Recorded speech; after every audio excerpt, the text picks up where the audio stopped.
Landlord from Alabama. I got Big West Coast for me up at top, man. And you know we got the big brother Law Nation in the building with us, man. Salute to Appreciate all you. y'all boys, man. How y'all living, man?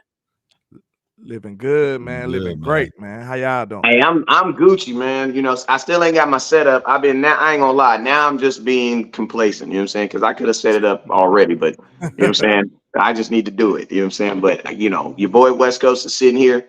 I ain't even gonna lie. I'm sleeping on the couch these days.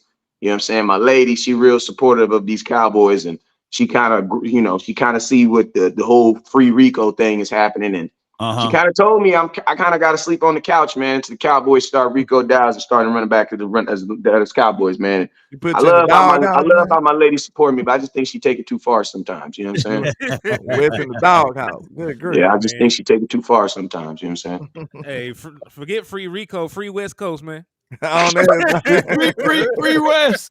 Free West Coast. Free West Coast, man. No doubt. No But doubt. yeah, man. Hey, y'all know the usual rules and regulations though when y'all tap in with y'all content creators, man. First and foremost, when y'all slide in the building, man, make sure y'all hit that like button. The more likes that we get on these videos on these platforms, the more that those platforms will push our content. So if you got love for Henny the Moore, you got love for Landlord from Alabama, you got love for Law Nation, you got love for West Coast Cowboy, make sure you hit that like button, man. It goes a long way in helping us grow our channels. And after you hit that like button, I need you to turn right back around and hit that share button. And listen, everybody in the liquor store know that we practice manifestation.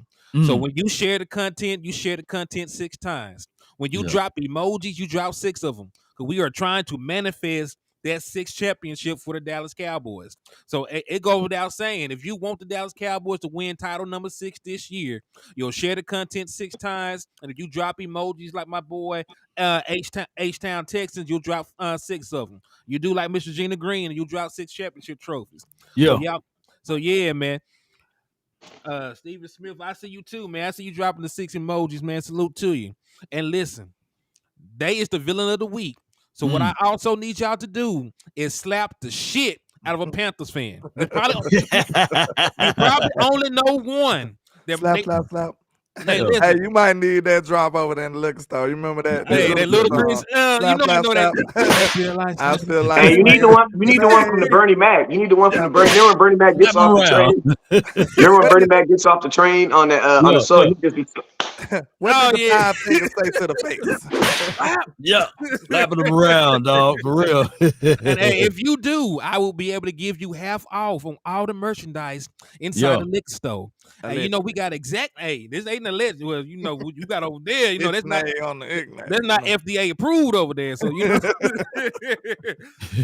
Gotta be. Hey, man, hey, we got a lot of stuff we sell that just say not for sale, just for show. Huh? Hey, just for show. You know, hey, we are not, at fault for anything that may happen to you for consuming X-nay on the X-nay. You know what I'm saying? Just here.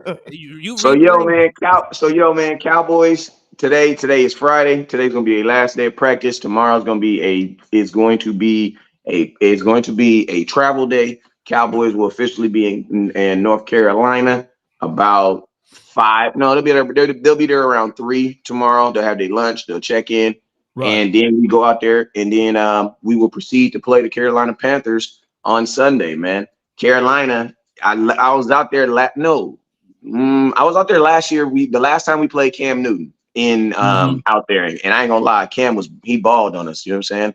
A lot of ripping. Huh? 2018. Matter of fact, first game of the season. And we lost that game, didn't we? We lost. Yeah, I don't think we ever beaten Cam Newton when he was playing for the Panthers. I think we did not. He gave a ball away on us. Like I remember it was. I'm gonna try to find that video because I was pretty dang good. I had some pretty dang good seats in that game. But long story short, I'm gonna tell you this right here. It was literally like 42 Carolina Panther fans in the whole stadium.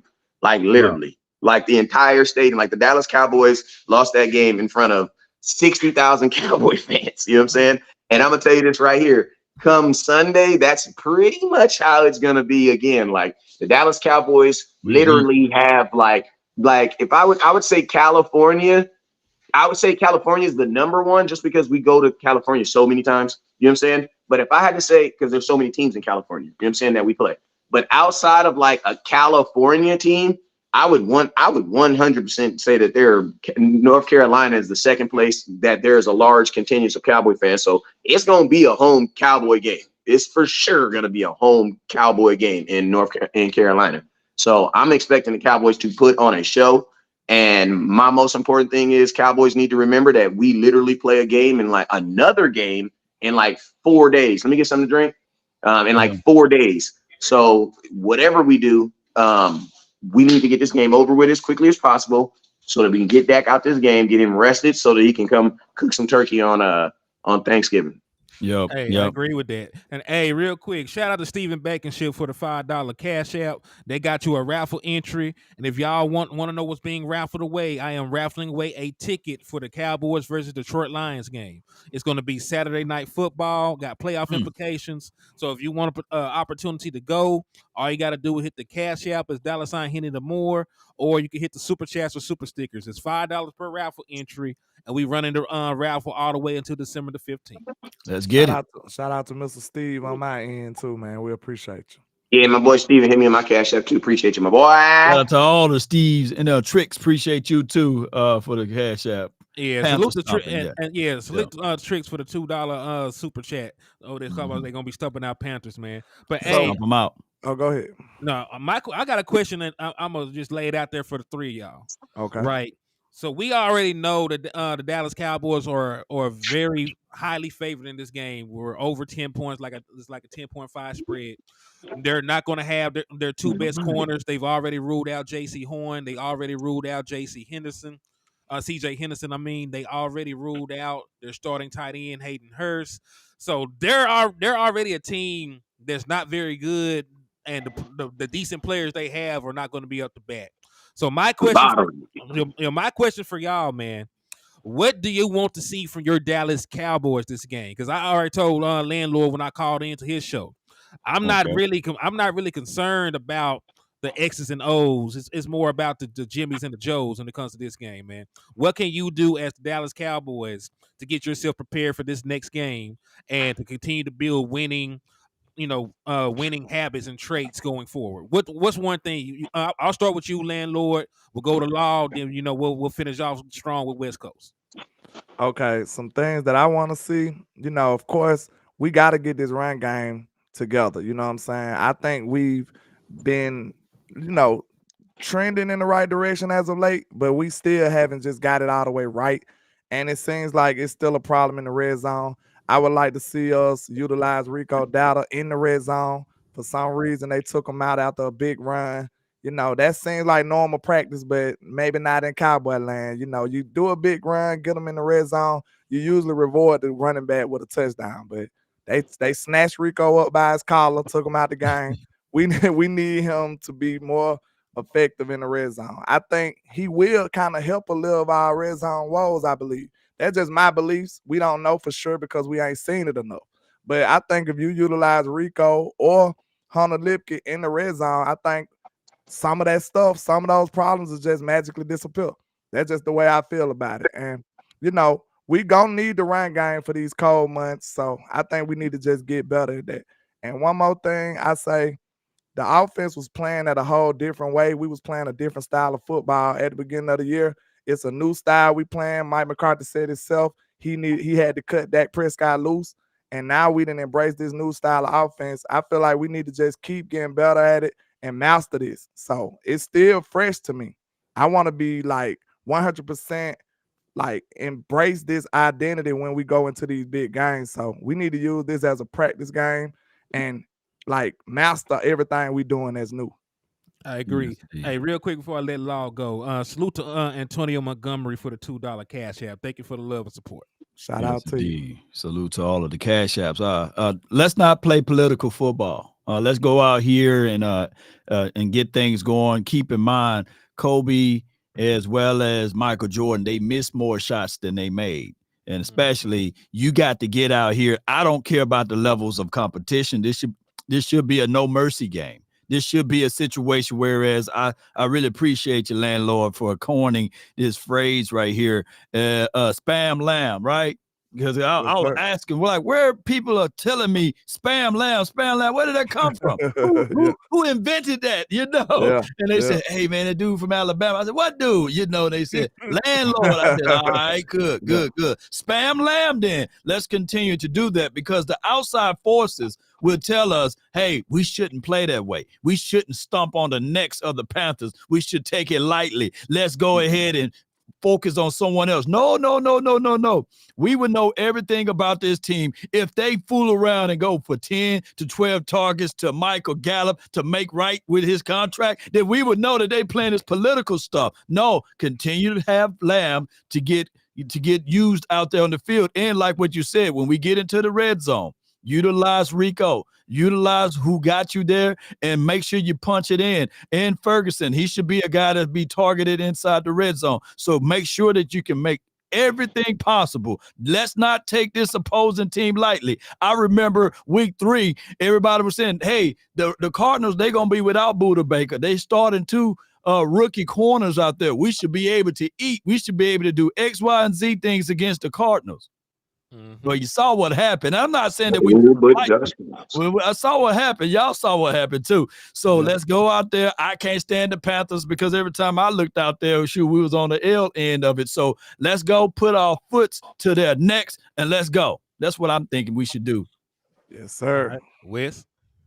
Shoot, man. I think you should run the score up. You know what I'm saying? Like, obviously, like this week, my son's got a playoff. They have a playoff game, and they're playing this team that we beat in the regular season 39-0. The reason why I know the game score was 39-0 is because if a team scores 40 points, the coaches get suspended the next week.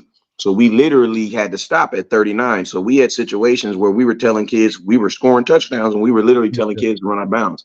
You know what I'm saying? My son was about to score a touchdown, and I was literally about to go on the outside, and he had to literally just lay down at the goal line. You know what I'm saying? So, what's the mindset this week?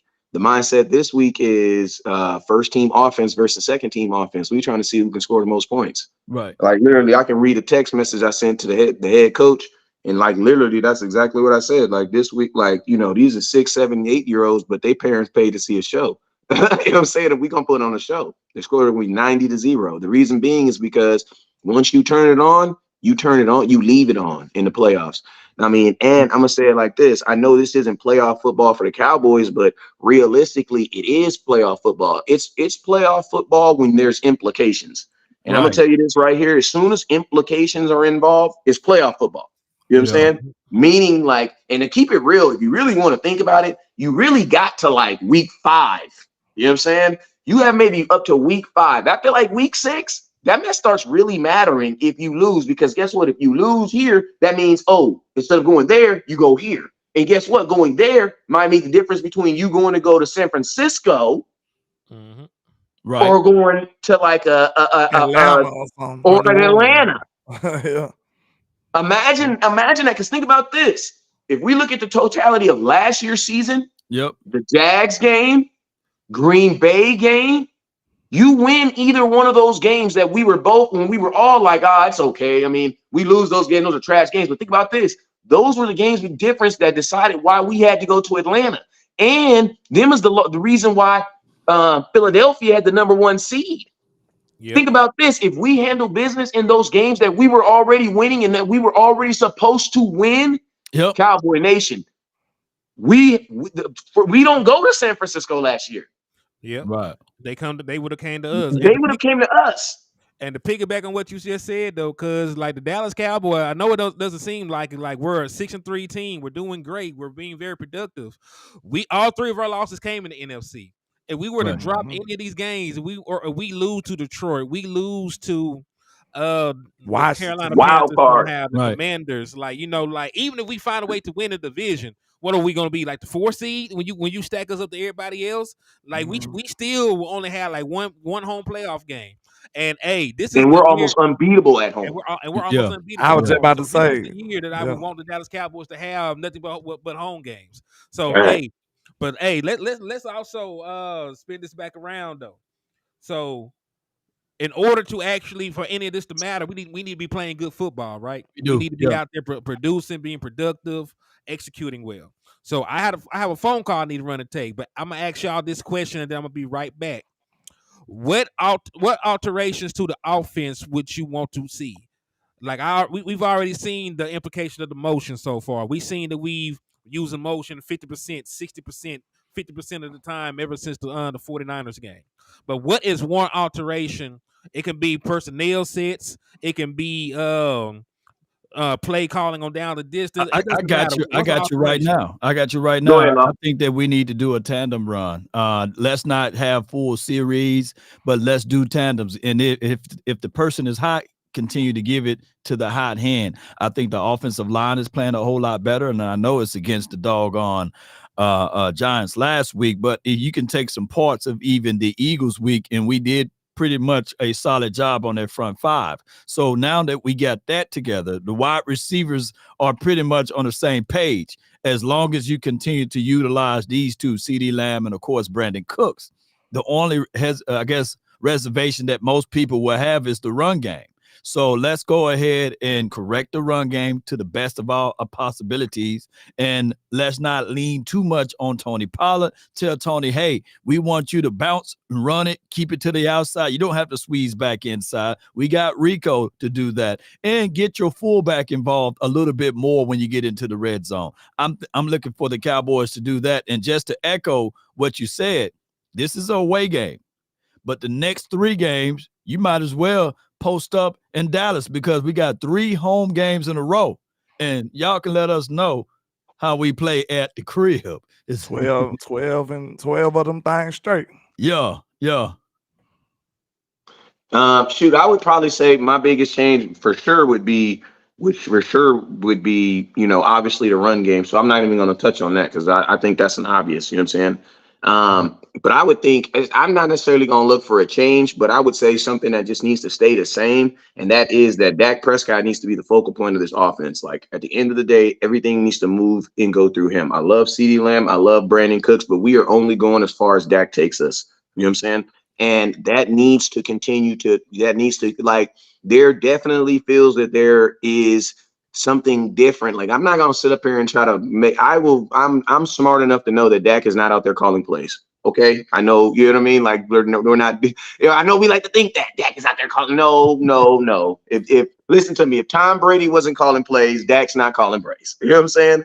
But I do believe that they are definitely letting Dak, people like to call it cook, but I like to just call it just Dak being who he really is. Like he's always been he's been an athletic quarter. Like I don't think it's cooking when you it's not like when grandma in the kitchen cooking grits and eggs and stuff like that ain't really cooking. You know what I mean? Like, she do that every day. You know what I'm saying? Like but when grandma in there, she got them greens and you smell the cornbread. Oh yeah, she cooking now. You know what I'm saying? For real. Yeah. She cooking for real. My grandma slammed them cheese grits though, bro. I don't say, bro, it's California over here. Time out. We got a flag on the play. Flag on the play. Wait a minute. You don't put cheese in your grits, man. Bruh, Man, flag on the play. We butter and sugar over here. Oh, man. Goodness, man. Hey, real quick, I need everybody. I eat butter and sugar too. I don't know what the hell y'all talking about. Hey, I need everybody in the comments right now. I need everybody. I know my guy from Alabama. I know he's soul food around here, man. Some cheese. Hey, I need everybody in the comment box to put it in the comment box right now. You're somebody serving you grits. You got 2 options. You're putting cheese on there. You're putting butter and sugar. Put it in the comment box. I need to know what you're saying. Yeah, butter. Yeah, thank you, butter and sugar. And I'm just saying, if some of y'all cheese people get blocked. Wait a minute, I'm all by myself. Wait a minute. What you do, landlord? What you do, man? What you mean? On the grits, man. What you do? You put sugar, cheese. Okay. Cheese. And hey, salute to Ken folks. Somebody sent a $2 super sticker. Who was it? Oh, Joseph Kukalua. I know there's on West Coast page because he say the name too much. Yeah. Kukalua. But that's one thing I would want. Not necessarily nothing to change. That's something I want to stay the same. Like whatever we're doing with Dak Prescott right now since the 49er game, let him do it. Let him matter of fact, tell him to do more of it. Okay. You know what I mean? It feels like, hey, real quick, let me say something real quick. I'm gonna read the super chat. I'm gonna let you cook. He says, salute to D Lunatic for the $2 super. He says 2 targets to Cooks or Ferg. Dallas 37, Carolina 6. I would Okay. love that. All right, but continue though, landlord. I didn't mean to cut you off, bro. Shout out to B Bird with the $2 super over here. He B-Bird. says butter and sugar, anything else is criminal. Oh, you the op. You gonna super chat Thank just to show me you. that you a op, B Bird. Okay, I got I knew I like B Bird, man. I knew I like B Bird. That's my guy though. But just to It's all piggyback right. off what West Coast was saying, man, you got to think about it. Mike McCarthy actually said this. He said he had to cut Dak loose. I think that was like that speaks volumes against everything we've been saying. That's why I say I feel like he balled up the first playbook and Kobe in the trash threw it away and revamped everything. And like you got to give him props for that. You got to give him props for that, in my opinion. Like that's showing that he can move aside his ego, because you don't get to those heights that they at without ego. You got to have a little ego to reach the top. So Mike McCarthy had to put aside his ego and really listen to his players and implement the things that they was suggesting. But one of the things I do want to see, though, I want to see Brandon Cooks and Turpin get involved in this screen game. Brandon Cooks is a very, he's a good screen kind of guy. He was doing that over there in with the Texans, and we don't do it at all. So sometimes it looked like we were struggling to get him involved.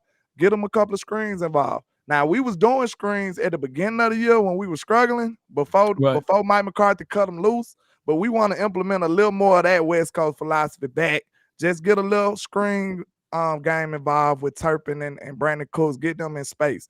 I think that'll be like tremendous for this offense. And continue to put Brandon Cooks on drag routes across the field. If he's the fastest guy on the field, it is criminal for him not to be running drag routes. Can't nobody keep up with you. Run drag routes with Brandon Cooks and put that dash, that spark plug of Turpin back into this offense. I know he was hurt last week, but man, just imagine Turpin with the way this offense was operating last week with a dash of Turpin on it. Turpin wasn't even doing the returns. Just imagine that offense with good field position. Like, I can't wait to see the way Mike McCarthy implement Turpin back into this new way we playing. No doubt. Let me ask you this, though, before Henny go again. Is Mike McCarthy now, or is the offense a little bit now ahead of the defense? The offense ahead to me. Slightly. And real quick before I answer, salute to Michael Nelson for the $2 super. He said butter, salt, and pepper on his. Jay Worthy also hit somebody with a $2 super. He says sugar in my grits, sugar in my spaghetti. No. Wait a minute. Hey, y'all ain't gonna. Hey, no, don't do that man that bad, man. He gave $2 super. He gave $2 on that super chat. He gave $2 on the super chat. I'm gonna send him $1. I'm gonna send him $1 back for that last. Leave that man alone. Hey, but I am. I'm gonna send you $1 right now. I am gonna say this in regards to. Y'all don't make me forget the question. What was the question, Law? Who's ahead, basically, the offense or the defense? Mike McCarthy coaching up this team a little bit better than what we were seeing out of Dan Quinn. That type of conversation, right now on in the totality of the season, you would say the defense. Over these last couple stretch of games, you would say the offense, because like the defense. Well, I know they didn't get 30 balls, but if Philadelphia wasn't bullshitting with the clock, they could have dropped 30 on the defense this last game that we played. Yeah. So like that's the only outlier. Like the offense has put up points and moved the ball all 40 last games, even the game that we didn't win. So like and really when I say the offense, I'm also predicated on this. The passing offense is elite right now. Like the running offense is trash. So it averages out, right? The running offense is non-existent. The passing offense is spectacular, and is the conundrum going forward in the season. Because listen, we've played some bad run defenses, and they still ain't got off. The Chargers are a horrible run defense, and we could not run the ball at all against them. Right. Carolina Panthers are a horrible run defense, and I bet you that's going to be something I am looking forward to. Right. Can we run the ball, or are we going to be forced for Dak Prescott to throw the ball 40 times again? Now, listen, if he's hot, I ain't tripping. Hey, let him cook, like you say, or let him dry. Yeah. But what I am going to say, though, when the weather gets cold, when the wind pick up, when it's rainy outside, you got to go to one of these raggedy ass stadiums that ain't got Right. no roof, and you're Buffalo. playing playoff football. Yeah, Buffalo. you go to Buffalo, and you know, the Patriots and the Bills had a win bowl the other year. There were like 5 pass attempts between them quarterbacks. When you go to an environment like that, you need a run game. You need a run game. Yes. Hey, you know what? And think about this: Philadelphia outside, San Francisco We outside. already been there. Oh, you what in the playoffs? Oh, you talking about playoffs? Yeah. I was talking to somebody and they was telling me about God dog, who was it? It was talking about Carolina outside. They're talking about the way when we play on natural grass, sometimes you don't get that extra push off of your leg. And you see that out of Tony Pollard, and you see that also out of Terrence Steele when you play on natural grass. I forgot who I was talking to, but they broke it down like they're trying to favor that leg because they don't want to really push off on it. It's different when you play on turf.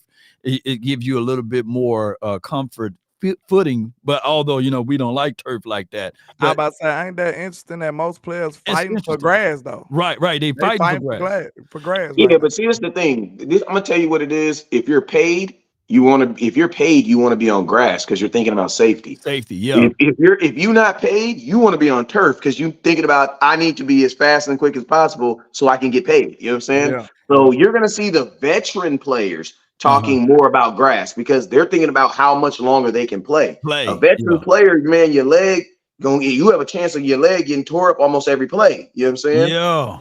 But if you're a younger player, I'm not. If I'm a young running back, wide receiver, man, put me on turf. Why? Because I'm flying.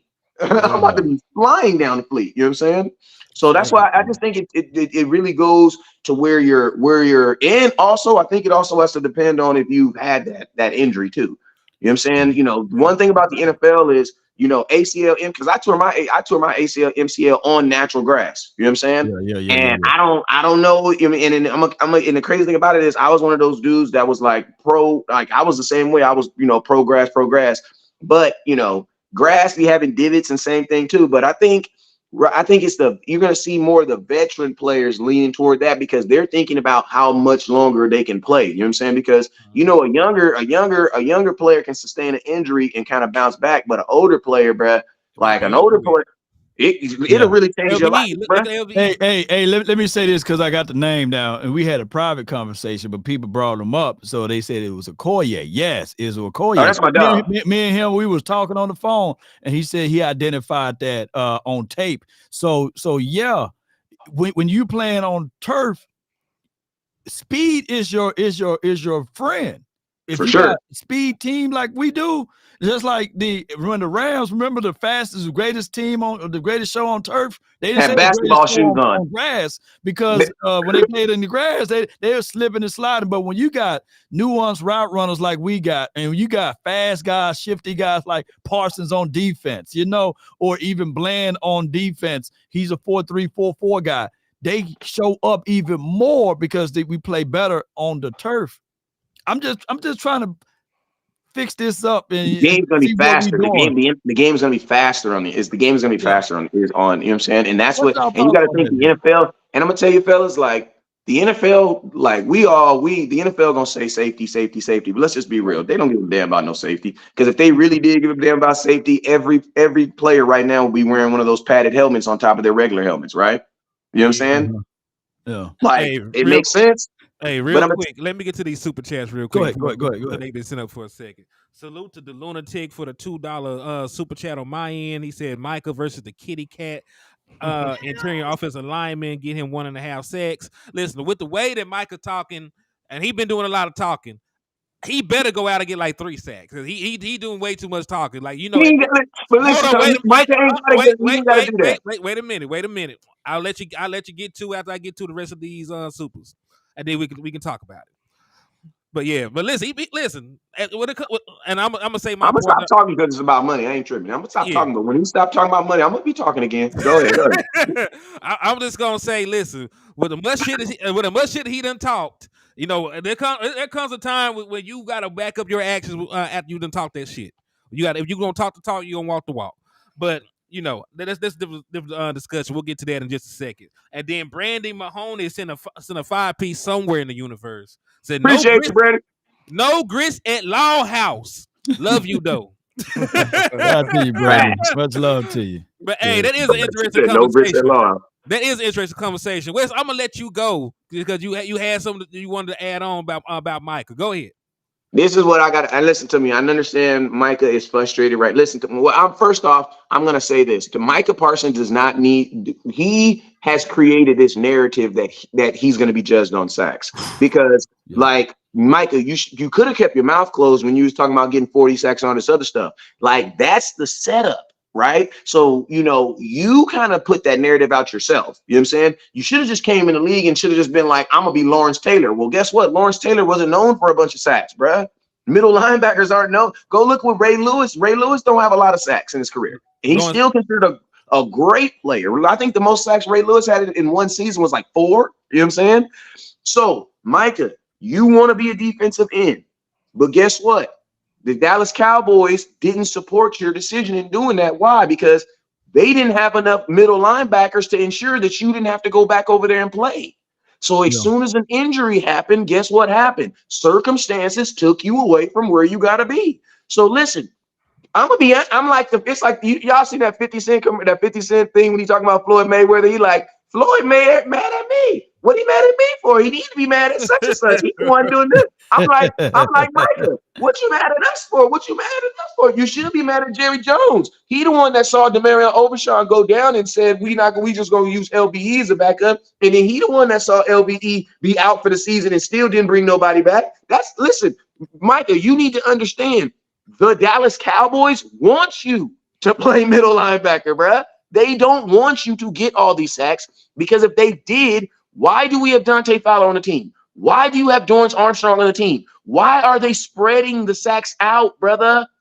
Like Micah, like at some point you gotta be realistic. Like think about this. If it wasn't for Spam Lamb, CeeDee Lamb probably wouldn't be getting the ball right now because he wasn't getting the ball up to like 3 weeks ago. Boy, you preaching, boy. And he's also on a contract. We know what Cowboy players do. We know what Cowboy organization do to players when they start talking about money. Yep. Like, bro, you got to sneak up. Listen to me. When you want money from the Cowboys, you got to sneak up on that. You better sneak up on that. Hey, surprise, mother. Stop announcing. Stop this announcing the Cowboys. I want to get paid. Stop that. Stop it. The thing about it with them though, like I don't think I said this early before he even did the podcast when I just seen how openly and verbal he was with tweeting all the time. I said, bro, I don't think they want to go to war with Micah, bro. I'm gonna say this right now. I think it'll get ugly if they play with Micah trying to lowball him. He's a big enough star. The man is everywhere. Yeah. And then he got a podcast. He gonna make this ugly. So it ain't gonna be no Zeke. I'm quiet in a whole nother country. I know that. I wish Jerry Jones would say Mike Rocky Arsenal just whooped the Jones. You know what? And and I believe that even Dak Prescott agency, they kind of worked it and said, okay, all right, you don't want to pay him. That's okay. The price of that bag is going to continue to rise. Now, Parsons, he's not going to be as silent as Dak Prescott was because Dak Prescott still showed up to camp, right, without getting paid and put everything and sacrificed everything. So Parsons, shout out to him. He's going to have to be the sacrificial lion, though, because we know for sure. We know for sure. He's trying to get in trouble. He ain't going to say lamb. Yeah, I'm about to say lamb, but he's going to have to be the sacrificial lion. But here's the thing. I saw Parsons complaining about Universal Studios money. He was talking about he was taking the kids or something like that during the off season. He was saying, my goodness, the price tags are too high. And I was sitting here like, wait a minute. You a millionaire, son. Did you see what he said about haircuts? Oh, he talking about haircuts being too high. I was like, wait a minute, Parsons. Listen to me, Mike. Hey, listen, listen. Like I've been on this train about Micah Parsons for a long, and I'm gonna keep it real with you. It's probably a good thing for the Cowboy Nation. Yeah. Like it's probably a good thing that we have a player that's gonna finally be like, nah, I'm not doing it. Because think about this, DeMarcus Lawrence, because I'm gonna tell you, this is the key ingredient Micah Parsons has to do. He has to do. You gotta, since you put it out there that sacks is gonna be your crew to die on how you get judged about everything, you gotta figure out a way to get him. I don't, Micah. Listen, I'm not Micah Parsons, so I don't know. I don't know. Shout out to B Bird with the $5 super. He said that he didn't care about sacks at the start of the season. Number 2, he pouted during the blowout. plays hero too often. Micah's kind of selfish. I ain't gonna cap. The first emotion I felt when I heard about him complaining, I was like, bro, that was a little selfish. Like, we just blow these people out. And the difference between Spam Lamb and what Micah Parsons is doing right now at this moment, the offense was actually struggling. And you are the star. You see what I'm saying? Facts. That's a big That's a difference huge right there. difference. That's a big huge difference. The offense is in shambles right now. We just got embarrassed in front of San Francisco, and you a star on the team. Of course, you're going to get mad if you don't feel like you've been utilized right, and you know you could have helped out us in that game. That's why CeeDee Lamb said it, and then I showed you. I was mad at CD. Whoever follow my content, they know I'm not lying. I was mad at CD for it, and I'm like, why you doing this, CD? Then I look into it. Body language. I'm like, no. I look into it. I see these other number one receivers getting double the targets of CeeDee Lamb. Hey, that moment I said, bro, spam CeeDee Lamb. That's when it came about. I said, bro, I'm not finna. No, I apologize to CeeDee Lamb and everything. I said, bro, if these people getting double the targets and you can't get nothing, I ain't got nothing to say. Get this man the ball, bro. But here's my only thing, though. You know, it's always a two-sided argument, because last game it didn't mean anything. It was a meaningless game, right? And now they take those things and they twist it and say, well, Parsons showed up 0 across the board. He must be slowing down. Like, even though we won by so many points, they said that this is a game that the Cowboys only beat bad teams, right? And I was trying to tell people in the audience that if we only beat bad teams, what the hell happened week 3? We should get an extra dub then. And since we only beat bad teams, so no, it's any given Sunday. You got to come into this particular game against the Panthers, and it's a game within the game. What you saying, Law? Well, Parsons can't just have one sack. He can't just have one tackle. He can't just have 1 or 2 pressures, because now all of a sudden they're going to say, hey, Parsons fell off the map. And then now when he goes back to his podcast Parsons is going to be talking about, well, he's on defense. Well, the coach got in a situation. I'm being held. So now he's going to be considered as a complainer, right? Even if he's just trying to explain. Hey, real quick, shout out to Sidney Benford for the $2 super somewhere in the universe. Said the run D is better with Parsons at middle linebacker. Listen, the defense looked good with him at middle linebacker. They ate. They still had to account for Michael Parsons. They still looking for Michael Parsons, and other folks got off. So, I didn't mind it, and especially when we don't really have linebacker there. You got Rashawn Evans, who's just now getting implemented in. Yeah. You got Marquise Bell and Damone Clark. I ain't gonna say Say, man, I'm gonna tell y'all this right here, though. I know this right here, though. I know y'all ain't gonna sit up here and I know y'all ain't being disrespectful, but I know you ain't gonna say not mention that big old grizzly bear in the middle of our defensive line that's just dog walking, picking up. Like, Hankins is playing at a whole nother level right now, bruh. Yeah, big Hankins. Hankins is playing at a whole nother level right now. Marquise Bell need to go give him a gift, because I think that's where it come from right there. Yeah, Hankins is playing ridiculous. Right now. And look at the effect it's having on Mozzie. Salute to you, kinfolk. And look at the effect it's having on Mozzie Smith. Mozzie Smith was ranked as PFF's #1 defensive tackle last week. And think about this. I wasn't even really looking at Mozzie Smith. I was just looking at Hankins. Hankins just big time. Hank was a problem. He was a problem. He was Hankins is balling right now, bro. D-Law balling too. This why it's concerning for me, though. Like, I ain't gonna say it's concerning, but it is something to keep an eye on. Like, with Micah saying this, like, I told Boss this the other day. Shout out to Boss Cowboy. Like, we said this on Boss Land. I said, listen, Micah had a dispute with DQ in the offseason, low key. When he was like, you remember Micah came out and said, I'm a defensive end. And then DQ spanked him on the wrist and said, nah, you're a linebacker. You don't remember that? And everybody was like, whoa, like, that's already showing you that it's something else. And then now, just so happened, the very game that he plays more linebacker snaps and less defensive end snaps, this when he been feeling disgruntled after the game. So that right there lets you know it's a little something else, man. He gonna have to, but my concern is the defense was so successful, though. Michael was actually looking good. Like, you know what I'm saying? He looked good, but he didn't show up on the clips. On the stat sheet. So what happened here is that the ESPN, the 4-letter, the 3-letter networks, they're gonna shank him with it, And right now, I'm on record. I'm saying, and I truly believe this. as great as we see Fred Warner is, Michael Parsons, if he embraced that role as a linebacker, he would have been way ahead of Fred Warner, what he's doing over there for the 49ers. Think about this. When Parsons got drafted here, he was yelling out, LBU, LBU, linebacker university. We're going to be the best linebackers in the league. But now he changed his stance because of the way you're going to get recognized in the NFL is by gaudy stats, about what the TJ Watts are doing with the sack total. It's about what Joey Bosa or Nicky Bosa is doing on the edge about getting the sacks. You're not going to get that love as playing a middle linebacker. Just like even if right now in the National Football League, people are yelling, hey, the quarterbacks, the MVP, that belongs to the quarterbacks. It don't belong to anybody else. Hey, I got 34 million reasons why Michael Parsons wants to get sacks and go out there and be destructive. Because listen, look at the money difference. Yeah, this is the highest paid edge rusher is making $34 million a year. The highest paid linebacker is making 20. 22. 20. No, it's Roquan Smith. Raekwon Smith, yeah. So Yeah. you know, like, it's a $14 million difference in their base salary, right? That like the difference in between what the best pass rusher makes and the best linebacker makes is another dude's salary. Another premier player. Man, that's wide receiver 2 money in between. I'm about to say, who make 14 on the Cowboys? That'll let you know who make. And I'm gonna tell you what Mike is also smart enough to know too. Mike is also smart enough to know that the Cowboys will pay him like he's a linebacker and play him like he's a defensive end. Exactly.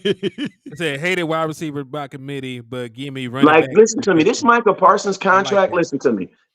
Unless, and this is what I tell people. Like, man, if someone done 364 days out of the year, you can't expect them to be smart one day out the year. You know what I'm saying? Yeah. The Cowboys, when it comes to contracts, black, blue, green, or gray. That's how I know Jerry Jones ain't racial. Because when it come to money, he make everybody wait. Bro, Zach Martin, what color is you, man? I ain't paying your white ass. You know what I'm saying? Zach, what color is you? I ain't playing your black ass. You know what I'm saying? Jerry Jones, all he do is change the color. He do not care. He does not. He does, at his essence, he don't care. You know what I'm saying? So, do I see the Cowboys playing it? Because like we got to think like this. Next year, Micah Parsons is eligible to get paid. You know what I'm saying? If you want to get a smart franchise, what they would do is they pay him. He would be the highest paid player in football for a whole year. He would feel like Patrick Mahomes for a whole year. And then you look at the graphic today, Patrick Mahomes ain't even in the top 5 high paid quarterback, I don't think. You got room too. You got a wide receiver that need coins and remunizations. And also, you got a doggone quarterback that you got to figure this out too, because Dak don't count though, because Dak don't count. It's like the engine. If you don't sign Dak, there's no reason for CD. If I don't sign Dak, Michael Parsons can leave. I don't care. Answer me this though. I got a question to ask y'all. So far as Michael Parsons go, we know his rookie year when D-Law went down. I think he kind of went to defensive end out of necessity. Sure. Now it looks like it's the reverse. It looks like he's going to linebacker out of necessity. We down 2 linebackers. LV out for the year. Do you think it's warranted that he's throwing a hissy fit? Because we need him here. Because he's gonna get paid regardless. Look at DeMarcus Lawrence. DeMarcus Lawrence ain't never been known for sacks. And think about this: the whole world held it against him. He don't get sacks. He don't get sacks. He don't get sacks. Cowboys paid him. Cowboys still paid him. You know what I'm saying? Right. No, but the 2 times that he did got the sacks, he got double-digit sacks. That's how he got his bag. But it wasn't no 17, 18. It wasn't nothing like that. It was 10, 11. No, 14 and 11, right? 14 and 11, yeah. 14 and 10, something like that. What you think about it? He wanted Khalil Mack money, right? Remember? So they were like, hey, we like you, but you ain't Khalil Mack, you know. Yeah. I'm going to say this, though, about Michael Parsons, though. Like, you can't be a leader on the team and cry when you got to go above and beyond and do stuff for the team. You got to play a role. Hey, DeRon Bland is playing that position right now. He didn't cry about it. That man, he was making his money in the slot. Your boy Diggs got hurt. He moved out to the outside, got cooked the first game, and then been fantastic the rest of the time out there. You can't. Hey, say what you want about. Wait. Say what you want about LVE. They had that man playing middle linebacker when he was a weak side linebacker his whole career. Yeah. The man went out there and played out of position. You cannot. Everybody plays out of position for the Dallas Cowboys. It's just what the hell they do. Except for Zach Martin. Yeah, Zach said, y'all got me messed up. Nah, I'm cool. Marquise Bell was a damn safety and moved to full-time linebacker for you. Facts. So Michael Parsons, you can't be a leader on this team and then throw a hissy fit when somebody asks you to go above beyond. They don't. It wasn't like they were just asking you. They asked everybody to do it. Damn near. You know what, Michael Parsons? The thing that was happening with Michael Parsons is the same thing that happens to every Dallas Cowboy fan, right? Like, we go into a season and our only expectation is we gonna win a Super Bowl. So you don't enjoy anything from September till February. You know what I'm saying? The only game that you allow yourself to be happy about is the Super Bowl, right? You don't enjoy anything. So now Micah Parsons is kind of like set himself up that same way. Like, his expectation, and I love it. It's good. It's a good expectation, though. Yeah. His expectation is he wants to be defensive player of the year, viewed as the best player in all of football. Well, guess what? In order to have that title, it's going to take you playing probably more than one position. You know what I'm saying? How many times did Ray Lewis won Defensive Player of the Year? Not to cut you off, though, bro. How many times did he? I would think at least twice. I'll fact check. Yeah. Y'all check it out. But but he had dogs around him too, though. He had but I'm gonna say something like not to. I don't think, and y'all may disagree with me on this, and I think Micah Parsons knows this too. I think Micah Parsons knows that he is a better defensive end long term than he is a linebacker. Listen to me. There's something about a player not wanting to play a position. And as a coach, I've always understood that, you got to kind of listen to that. You know what I'm saying? Because you got to remember, when you get in football, when 6-year-olds get in football, what they say, if you want to throw the ball, go over there. You want to catch the ball, go over there. You want to run the ball, go over there. There has to, at this level of the game, you cannot afford to be overly paying someone a position to do something that they really don't want to do, because you are not going to get you're not going to get it. You know what I'm saying? Let me just say this, though. Go ahead. For you to say that, then we would have to change the whole scheme of this particular defense. We would have to be a 3-4 defensive team. But right now, base wise, we are still like a 4-3 or 4-4. So we more of a even front team. We're not I don't think that Parsons, if you look at the smaller size edge rushers like your Von Millers, like your Khalil Mack, they normally play on the 3-4 or the TJ Watts, and TJ Watt is still probably about 15 to maybe 20 pounds bigger than Parsons. So I don't think that for the long term that Parsons will have the frame to be an edge rusher permanently on a 4-2-5 defense or 4-3 defense. But think about this though. He just it's like a Randy Gregory. They're using speed. But think about this: at the middle linebacker position, he's gonna have to be bigger because he's gonna have to take on pulling guards and tackles. Especially, and think about this. And this is a crazy thought I'm gonna throw out there. Mm-hmm. If you're Micah Parsons, at linebacker, a lot of your success is gonna go on what? Them defensive tackles in front of you. Yeah. Yeah, I did not know TJ Watt was Michael. See, that's the thing Yeah, about it. yeah. Michael was preparing to be a defensive end. That's why he frustrated. He was putting on the weight. He gained weight for this. He did this and did that. He lost most of it by now, though. Probably. I'm pretty sure. Just playing. I mean, he probably lost some of it just stressing the hell out. Because Micah Parsons looks like LeBron James, bro. Like, he looks like you know what I mean? Like, he's not like this. He just looks like a muscular, like a wrestler. You know what I'm saying? Like, he don't look like no big old dude. Like, DeMarcus Lawrence has big shoulders. Like, D-Law is big, bro. Like, you've seen D-Law before, and like, he's a square dude. You know what I'm saying?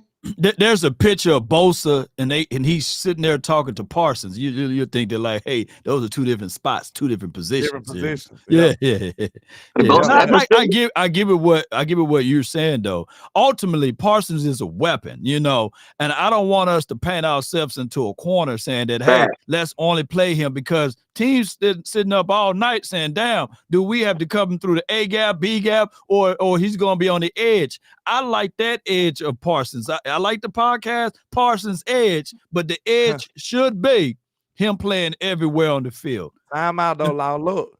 And that's what'll get you really paid. That Mhm. should be. That's should what we feel like. I feel like that's the best thing for the team. For the team. But I don't think Michael want that. That's the disconnect right now. Yeah. At this point. That's the And you know what's disconnect. sad? Hold on. So The go ahead. reason it's obvious that he don't want it because that's what I said. I connected the dots. The first game he only had 28 snaps on the defensive line and 10 snaps at linebacker. Now he want to be mad. What that tell you? And he had no sacks. The man he rather those 10 reps. He want that defensive line snap to be 38, 48. He usually have 50 plus. So that's the real alarming conversation that we need to have though, West Coast and Landlord and Henny, is that we got Fowler out here balling, and then they got Armstrong ahead of him, right? We got Sam Williams just like a dog, a mad dog that needs to be released, but we put him on the bench, right, to play more snaps and reps with D-Law. We got a good problem to have, and I'm sitting here saying all of those names, and now you got to figure out a formula to put Parsons into the mix when we got a whole vacant area in linebacker. Why not just go ahead for the 2023 season, for the 2024 season next year, draft another linebacker, right? But keep Parsons at that linebacker spot and keep it rotating, because at some point in time, Sam Williams, we drafted him in the second round. At some point, he got to be the starter on this team, right? Yeah. And look, he looked good. He looked good with Sam on the edge and Mike at linebacker. But that's what I said again. He don't want to do it. He don't want to do it. And think about this. When you are bringing this all back in, right? What's the fix, right? The fix is this: Jerry Jones, Stephen Jones, Dan Quinn, Micah Parsons, linebacker coach, Micah Parsons, agent. You got to have an agent. Why? Because if the agent ain't there, we ain't really talking about no money. Right. Those 5 men need to sit down in a chair and put a TV screen up. Right. They need to show Micah Parsons his last game. You see Dorrance Armstrong sack right there. All right, Mike, you see what you did right here? You see how you broke this bubble right here? And he had to step up because of you. And Dorrance Armstrong got that sack. We see that, Micah. Okay, we saw that. Okay. Micah noticed, I feel like, but but I don't think that he thinks that they see this. You know what I'm saying?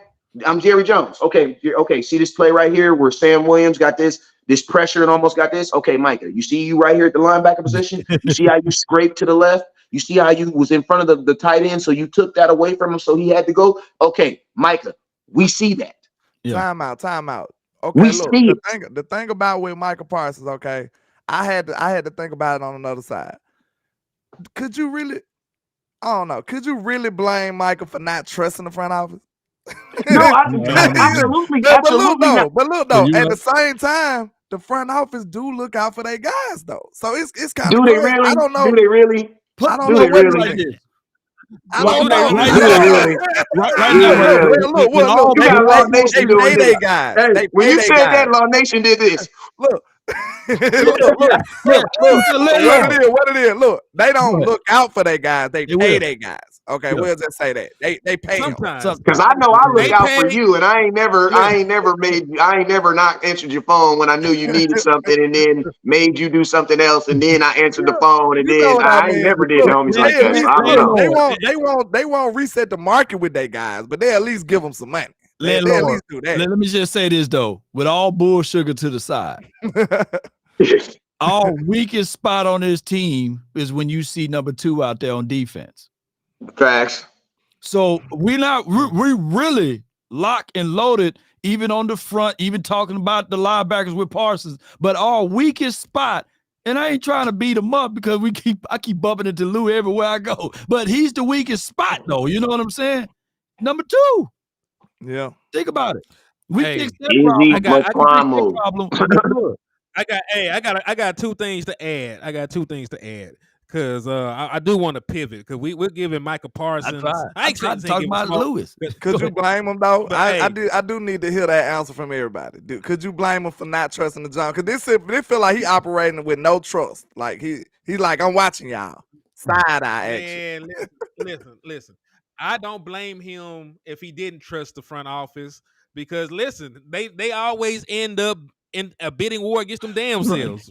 You know what I mean? Like they always try to get too cute with things. Instead of paying their guys when it's time to pay them, they wait for the market to They don't reset be 3 taking 4 care of their times. guys. So you know, like the only person people can say that they paid was Trayvon Diggs, and Trayvon Diggs did not reset the market in any aspect. And guaranteed money and per year, he didn't reset So the nothing. Cowboys are So that was That was a ridiculously favorable deal that was for a lot of money. Wait a minute, So this since should be it was so quick. much money, everybody was like, "Oh my God, he got paid." But when you Wow. actually looked at the contract, I put it to you like this: everybody who's not a millionaire was like, "Dang." Yeah. Everybody who is a millionaire was like, "Bruh." Look, the Cowboys are walking contradiction. That's what y'all telling me. They say we like our guys, but we don't really like our guys. Like what? Listen, the Dallas Cowboys say they like their guys, so they don't have to go and pay other guys. And when it's time to pay their guys, they bring in other guys that are cheaper. That's from the crazy, draft. bro. That's what Cowboys gonna say what the Cowboys got to say to make to you know what I mean. And I'm gonna tell you this right here, like a lot of it be business. And think about this: if you're Jerry Jones, you're saying to yourself, man, the way we've been doing business, we had the first round of playoffs 2 years ago, and we lost in the playoffs second round last year. So you know, theoretically, as much as we may condone what they're doing to a degree, we're really upset about the small things, but for the most part, the Dallas Cowboys as an organization are getting it right. But think about this: the NFL is such a moving organization. It's such a living organism that like these small things, like trusting that you can get what you can get from Tony Pollard versus Zeke, it may not stop you in the regular season, but it might stop you later on down the road. You know what I'm saying? So I mean, that's where I think like guys like us, and that's where I think where our biggest issue is now. It's like it's not the whole cake. We're more mad at the little raisins. Like, why did you have to put raisins in the potato salad? Hold the hell up. Who put raisins on the damn? I'm just saying, like, you know, something be good, and then it'd be like, bro, why am I tasting raisins in there, man? What's going on with you? Like, it was good.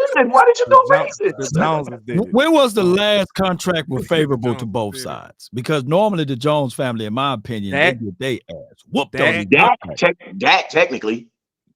Technically, they still felt like they got screwed. Yeah, because listen, Dak Prescott. Well, Dak Prescott's not even a top 10 paid quarterback. But look, that's right a good way to measure it, though, That's the best way to measure it. What they say, in a good deal, everybody walk away mad.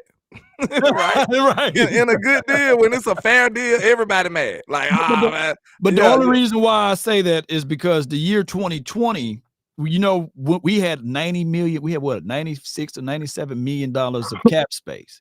And they put the franchise tag on them just to sign them, of course. But heading into that year, if they would have signed them the year before, we would have saved a boatload of money. Now, I know that's, you know, you can't put toothpaste back into the tube, but we could have got a gang of players, right, with that money that was available.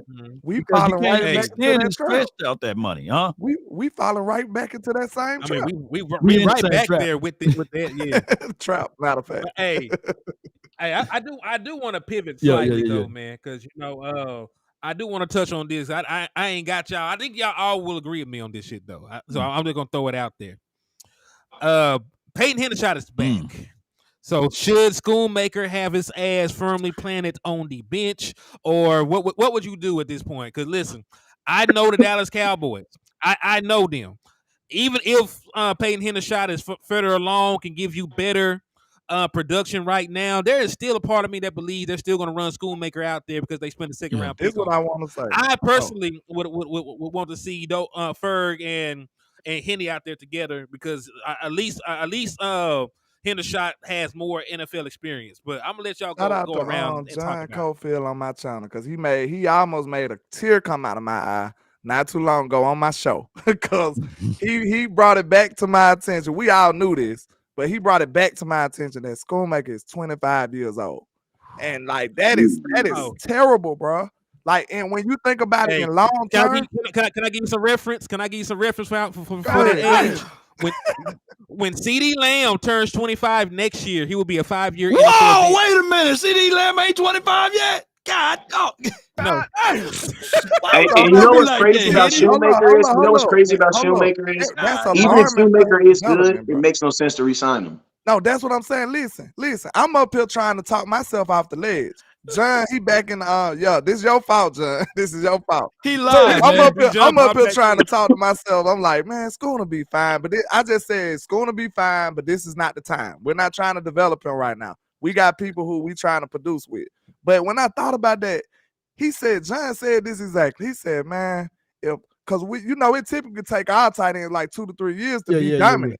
Yeah. I said, maybe in 2 to 3 years, Schooner be good. He said, man, Schooner be 30 years old. I said, look, I had to play the sad music after that, man. That's eye-opening. Like, we don't have time. Schooner is on a whole nother clock, bro.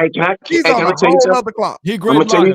We know something that's sad about Schoonmaker too. Hey, Henny, how much more time? Because I know y'all got how much more time? I ain't got shit. I'm out too, so we good. Okay. All right. I got like 10 minutes. How you gonna say that shit and be the one that gotta leave? Hey man, come on, man. He look. He was trying to set us up so he could blame us. It wasn't my fault, people. It was their fault. Hey, listen to me. Listen, Schoonmaker. The sad thing about Schoonmaker is literally you drafted a guy just to play him on his. He's only gonna get 1 year. He's only gonna get that deal, the deal he's on right now. So it's like. It almost feels like it almost feels like Schoonmaker's gonna have to be a trade piece for the organization, because whenever you draft someone, you always look at what do you want to do with him long term. There's no way age is the biggest reason on why the Cowboys don't want to sign people, keep people. That's the biggest caveat. The only thing I gotta ask you this question real quick. Hold on, let me just finish this. It's involved with what you're saying though. Go ahead. I just want to know. Okay, when they drafted Schoon, you said the drafting is you asked the drafting question. When they drafted him, he's 25. You gotta feel like he a plug and play guy, cause you got to, and then you're scared to give him another contract. He gonna be 30. But go ahead. That's what I was saying. First off, when you're drafting someone that's 25 years old, he got to be he has to be at the same level of the players that you are right now, because there is actually more advantage. The only advantage that Schoonmaker has right now is where you drafted him. And I'm going to be honest with you, the Dallas Cowboys traded Kelvin Joseph, who was a second-round pick. So that doesn't, in my opinion, I feel like the second-round pick, the Cowboys don't value that second-round pick. And they benched another guy, Sam Williams. He's really not getting a lot of tick. So as of right now, I don't even, it would be a sad situation, but it's like, and that's what I said too when drafting Schoonmaker. It's like, you about to draft a tight end that might not be able to beat out the tight ends that you currently have right now. And everybody said, what would be the worst thing? What would be the worst thing? I'd be the worst thing in the world would be that Ferguson, you draft a tight end that's backing up the guy that you have. Because think about this. Ferguson, you didn't put a second-round pick on Ferguson. You know what I'm saying? If John Stevens never got hurt, Shoemaker's not playing. I'm gonna keep it real. If Stevenson doesn't get hurt, I'm curious to know what Ferguson's doing. Because I want to know what was the thought process. I want to know what the thought process was to draft this dude, man. And it's nothing personal to him. I want to know what was their thought process, because it makes no sense, bro. Now they needed a better blocking tight end. No sense, bro. They need a better blocking tight end. Argument on my show. I hope he in here, because he was saying that second round pick is worth the blocking tight end, and I disagree. No, it's not.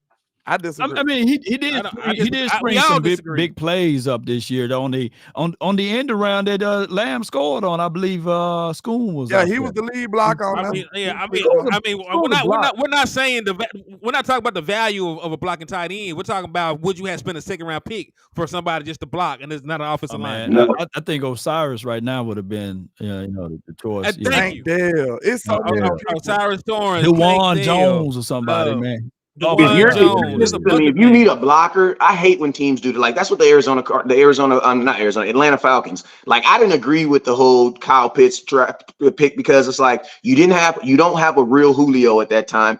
Calvin Ridley was going through his thing with the legal situation. It's like you're looking for an explosive player that can get down the field, get a wide receiver.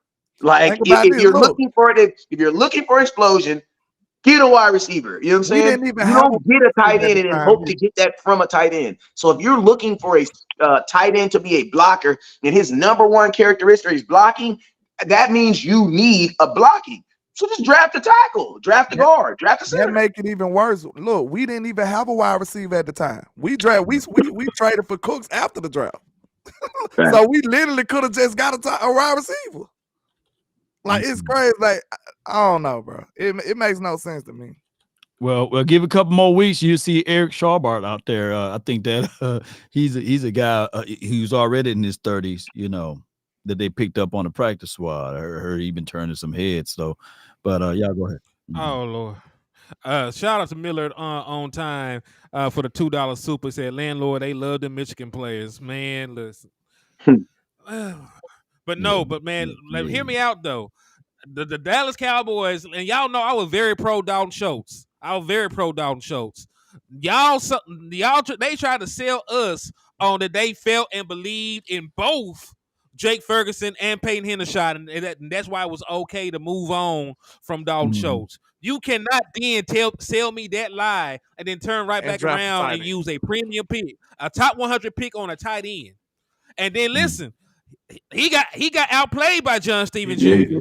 in preseason. He got outperformed in training camp by John Stevens Jr. Part of it was due to the injury, right? He had the plantar fascia stuff going on. He didn't even make the trip to Atlanta with the boys when the offense went. So he missed valuable reps in his development. But still, you know, like he got beat out by them, and he was already behind the 8 ball because Jake Ferguson and both Hendershot had already had an off season in NFL. They already played NFL games. They already done been to the backyard and got reps in with the quarterback.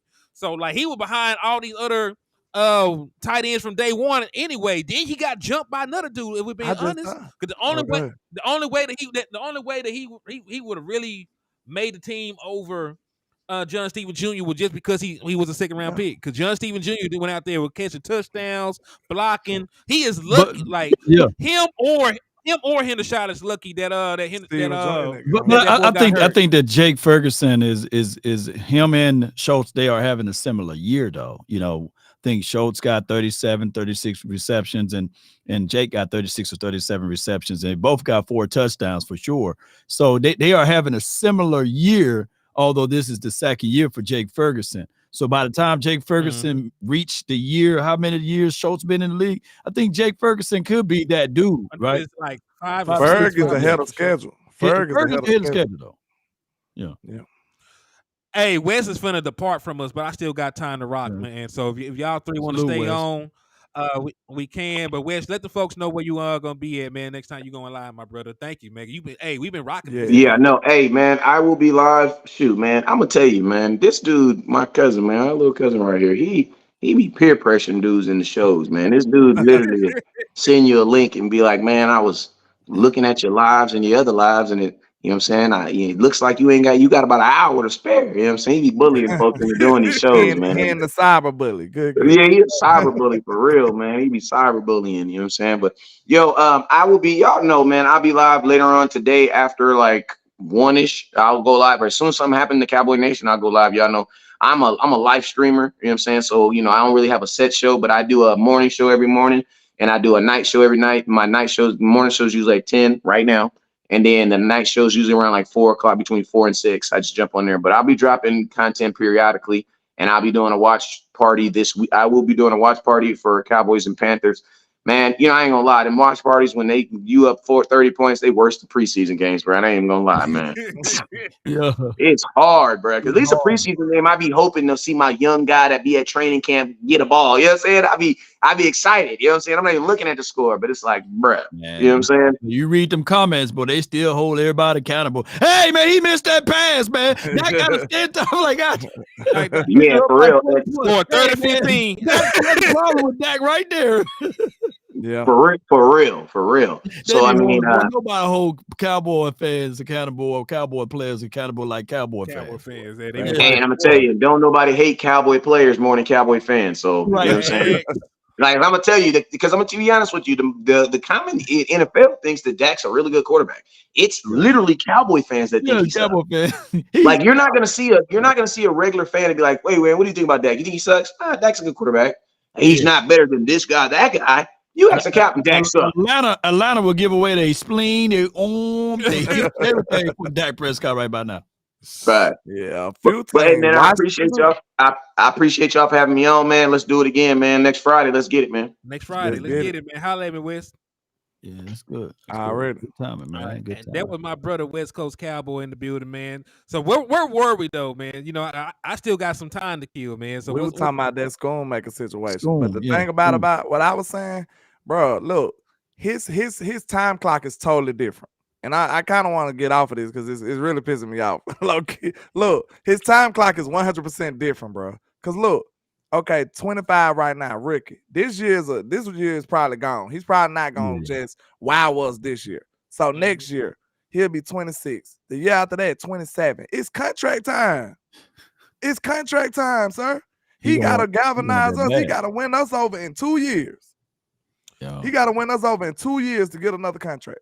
That's the sad part about it. And Ferguson should be. Yeah, and Ferguson probably be a all pro by then. Right. He might be a Pro Bowler this year. Are we talking? Yeah, sure. You ain't lying. God, dog, you just dropped the bag right there, man. That second round. Who y'all wanted to get though in the second? I wanted Tank Dell, and then he went in the third, didn't he? Yeah, Tank Dell went in the third. I wanted Osiris Torrance. You know, people may disagree with me, but I had Osiris Torrance as the best run blocking offensive lineman guard in the draft, in my personal opinion. But by the way I looked at it, so he would have been plug and play to me. The only issue was that he was a right guard in Florida, and you would have had to move him over to left guard. But I thought that wasn't much of an issue. But I preferred Osiris Torrance. If we had went Mosley Smith, Osiris Torrance, I would have been okay, especially with the amount of time that we had offensive line injuries this year. Right. Now it makes sense that they kind of forcing Schoon on us now. Now it kind of makes sense. It makes sense. But man, that dude, he'll mess up a wet dream. I'm talking about he dropped a wide open pass on the flat. I'm like, dude, come on, man. He'll mess it up for you, man, when they try to target him. I think that they should just continue to not target him. Because when you watch even like the Kansas City Chiefs tape, you know, it's gonna be Kelsey, right? Ain't the backup tight end getting those good looks or what have you. And when you watch the Niners, it's gonna be Kittles, you know. So Cowboys, look, I get it. Y'all want to save face with Schoon. Let Schoon just be the blocking guy. Don't try to throw on the ball, y'all. Yeah, and listen, he's gonna have to do some magical blocking for 2 years to get a contract, though. If that's all he's good for, blocking, then you should not have drafted him with a second round pick. And if we're being honest, man, outside of Trayvon Diggs, we ain't really hit on our second round picks in a very long time, man. Look, go down. Sam. I like Sam. Well, Sam is up in the air right now. He's good, but you know he's not like a Trayvon Diggs. You know what I'm saying? Like Trayvon, he don't have first round. Trey is a first rounder. Sam last year had 265 snaps, man. That ain't nothing. And ain't nothing. And he had 4 sacks, 2 forced fumbles last year. Scoop, man. Hey, and from a return, like Cowboys, what they doing is they pandering around with this, man. And I get it. You know, Armstrong, he's a guy that he's an in-house guy, but they don't like Fowler. Fowler had the fewest reps out of all of the edge guys, but he had more production. But he get busy too. He get busy with it, so it's weird, man. Oh my goodness, it's weird. But we're gonna have to still draft somebody. We're gonna have to draft a slot guy for DB, or we gotta also draft an outside corner still because we still have. I got one you're not thinking about. You need a center. Are you gonna re-sign Tyler Biadasz? That's gonna be the golden question right now. He's sort of struggling. He's sort of struggling right now this year. You know, he had. Don't pull him in the room now. Okay. You get him for cheap right now because if you're gonna keep him, but if you get another guy, then you have to go through growing pains. The only way I'll listen to 105 when Brian Baldinger called in and they was asking him, would you rather have an elite tackle or an elite center, right? He's like, shoot, give me that elite center. So if the Cowboys, even if they go into the draft this season, right, we're going to be drafting on the back end. We're not going to get that elite center out of this particular draft next year. And I'm not even draft guy. The only way the Cowboys can hit on that center, unless, you know, they are willing to go through growing pains, get somebody that they take a real good risk on, and he can be our Travis Frederick, or they go into a trade situation to trade for one. That's the only way. I don't see those trading for now, so they probably gonna work something out with Tyler, bro. Yeah, because that's too risky. we've been moving out playing musical chairs with this O-line for like the last 3-4 years. It's been some type of turnover on the O-line all like for years now. Connor Williams, then you had who the other guy, Connor McGovern. Connor Williams got paid Collins, too. Yeah, we've been turning over on this O-line low key. It just ain't been. We still got our staples. So I think people forget that. Yeah, we've been having a lot of turnover on this line, actually. Yes, indeed. And then you also got to factor in the fact that this offensive line has been injured. You know, even Tyler Smith missed time to start the season. We all know Tyler Smith gets hurt so often they don't even allow him to practice anymore. So I don't mind it at all. As long as it works. If he show up Sunday and he does what he been doing, because I'm not mistaken, he's like one of the highest graded tackles in the National Football League. The last two guys, he looking like prime Tyron. Hey, listen, I'm fine with it. Now, listen, I was in the camp trying to push this man off of a bridge, not because he was bad, but just because he never showed up to work. You know, like eventually on your job, you get too many no call, no shows. You know, I love you, but you.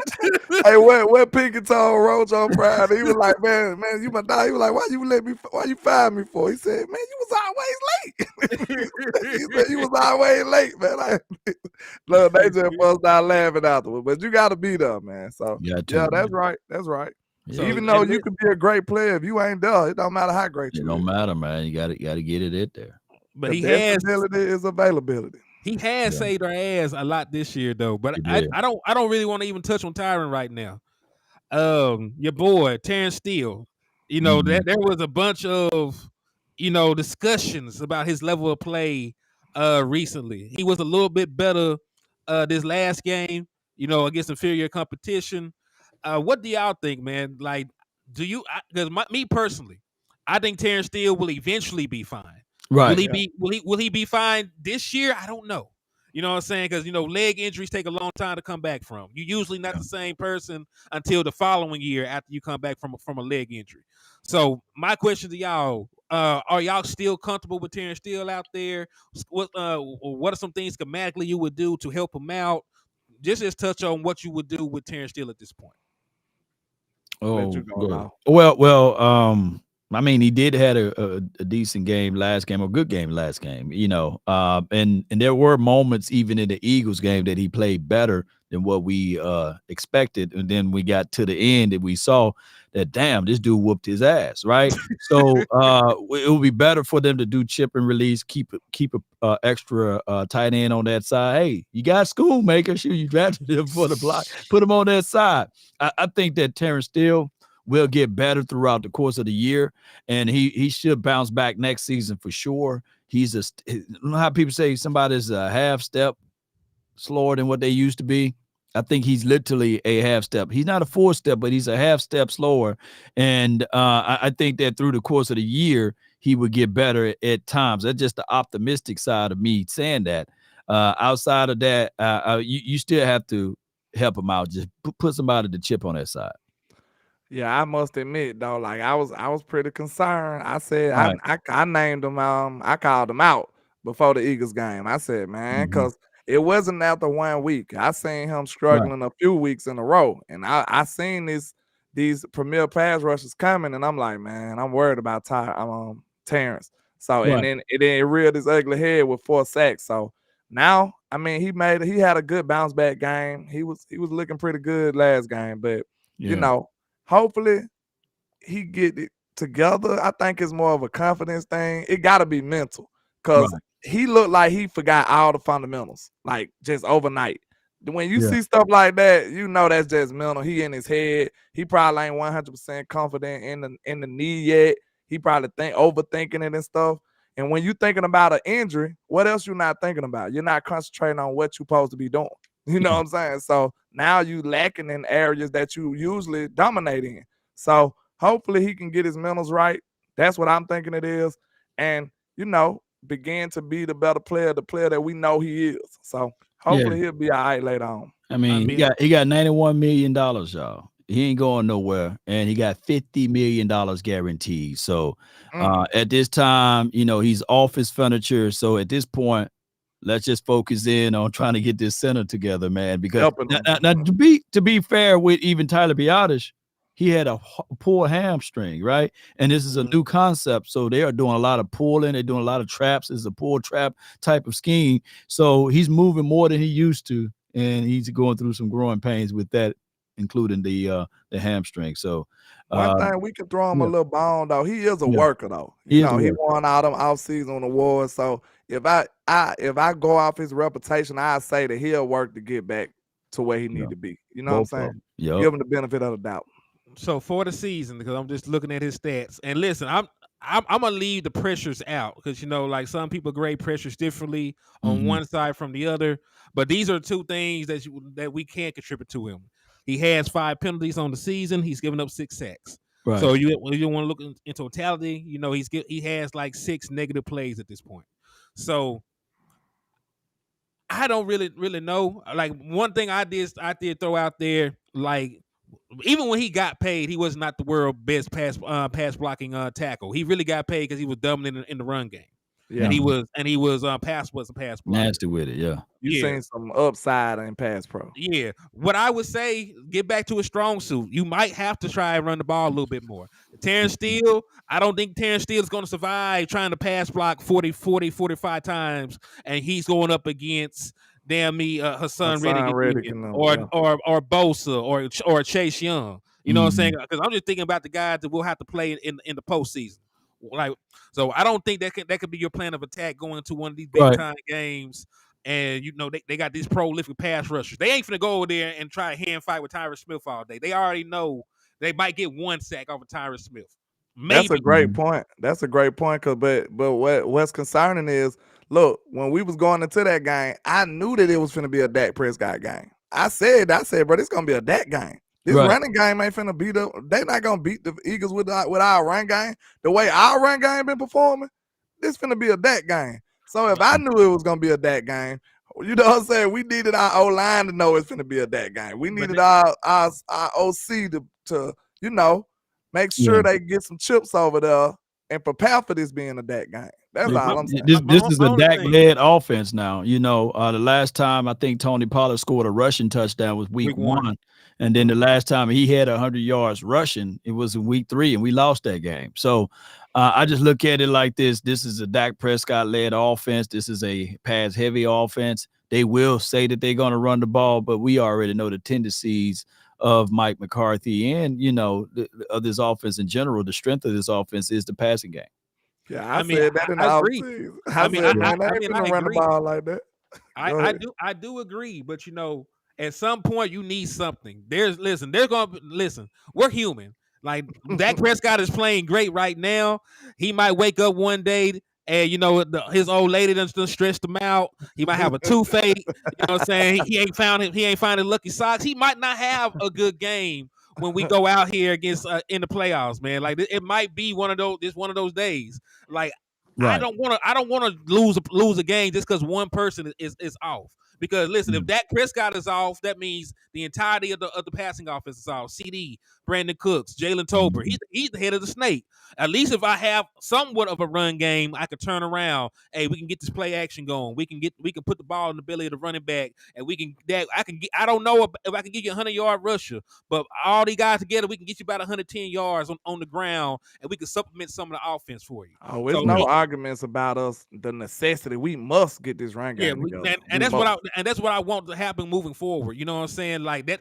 And listen, once you get the run game going, you help Dak Prescott, you help Terrence Steele. Right. Really, you help your defense too.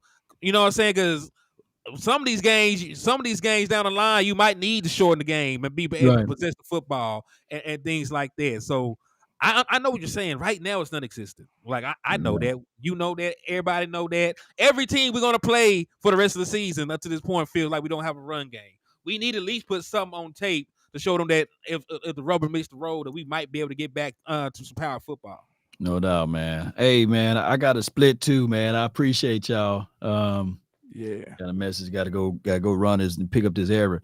But hey, this was a pleasure, man. Let's continue to keep this up. The Cowboys versus Carolina. This should be a foot stomping. We should be able to take care of business, bro. And let's go. Put Indeed, foots on man. these Hey, Panthers. Law, I appreciate you for tapping in and showing love, man. Hey, let them folks Yep. know the next time you going live, man. Oh man, I got the same schedule like Wes, man. I have no no predetermined streams, but I will do the play-by-play watch party this weekend as well. Stay tuned to that, y'all, and hit the like button, share, and join the notification squad. And when you subscribe, and that help grow the nation, because there's no telling whatever breaking news hit, just look for my notification, because I'll be talking about it as well. Yeah, Yes, sir. Indeed, man. Hey, appreciate you for the love, Law. anytime. Already, man. Salute. Peace. Salute. And you know I'm Landlord from Alabama with the same handle on all social media. Y'all come holler at your boy. I probably go live tomorrow, my regular time, like 11 a.m. And you know, try to give y'all some of that good old content, man. Follow your boy on all social media, man. I appreciate y'all. Let's go. Indeed. It's your boy Henny the Moore reporting live from the liquor store. I'll probably be live again tonight at about 6:15, 6:30. So hey, y'all just tap in with your boy. We're gonna get drunk off this content, man. But hey, we is out. And in the words of West Coast Cowboy, never look down because the stars up, man. Peace. doubt. Peace.